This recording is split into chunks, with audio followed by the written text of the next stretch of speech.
We are surrounded by, immersed in, and there flows through us a universal law of absolute cause and effect.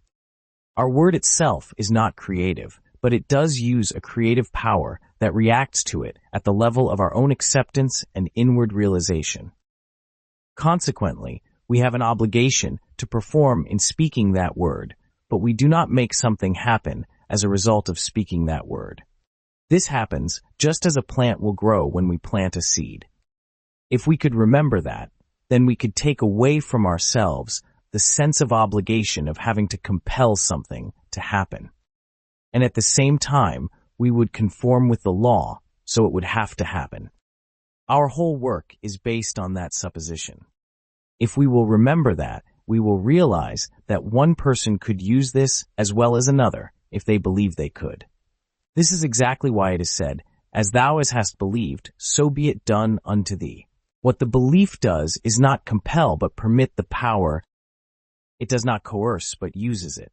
It does not reach out to touch it. It reaches in to accept it. It doesn't go anywhere any more than the principle of mathematics, but when you use it, your thought goes somewhere. It recognizes something somewhere. As we think of that in our treatment, let us realize that all the power there is, not some of it, is right where we are, just as is all the gravitational force. We do not generate, we do not coerce, we use it. All the power there is right where we are. Let us first affirm that every person here, being one with the creative spirit and one in it, is of its life, of its power, of its essence, of its love, and of its wisdom. We each say to ourselves, "There is one life, that life is God, that life is perfect, that life is my life now. This life that I live is that life, and there is no other. All the power and all the presence that there is this life right now." Consequently, every action, every organ, every function is rooted in perfection, is operating from perfection, is sustained by perfection, lives in perfection right now. We do not deny the body, we include it in the spiritual realization. We identify our life with the living spirit, with all the power and all the presence there is, here and now and in this moment. As this is true, let us see if we cannot think that whatever denies it is eliminated.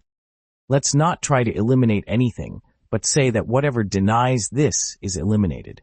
In this way, we realize that our word, being the presence and power and activity of God, or the Spirit or the law of good within us, must operate so that it eliminates everything that denies itself. We turn in thought to someone we would like to help. When you think of that person, don't try to send anything out, but say that this word is for that person. Identify your word with that person, not with something else, and realize there is one life operating in and through that person right now. That life is God. As a result of this realization, that person, in their experience, establishes the reality of good and the realization of perfection. There is one perfect life in that person right now. It doesn't matter what appears. It doesn't matter what any person hears or thinks. We know the spirit in that person is God, and it is perfect, and nothing has ever happened to it. It is this which circulates. It is this which eliminates. It is this right now manifest in this person in wholeness, this moment. We know our word, being the presence and the power and the activity of the living spirit within us, cannot fail, because this isn't anything we push out. It is something we know about this person. The knowing and the doing are the same thing, because what we know, it does, and we permit it to do it.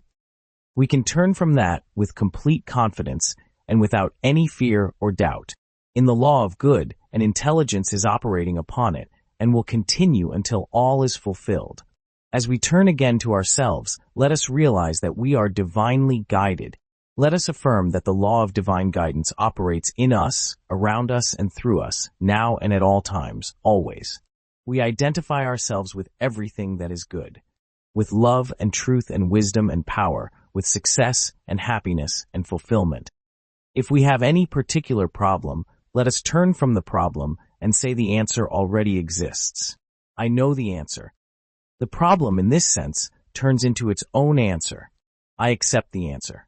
I permit it. I believe it. I let it now. I honor my divine oneship. As a divine individual, I fully appreciate my worth. Emerson said the soul makes its great claim on God. There is no egotism in this.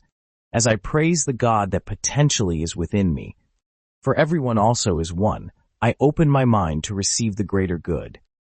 I recognize in others that there are no barriers of resistance or separation, and in my world of affairs, all things work together for good.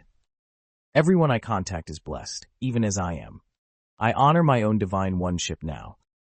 This is the meaning of the Lord's Prayer, because it is the meaning of that divine oneship. The practical application of the spiritual or mental principle through spiritual realization to our everyday needs is one of the most vital things in the world.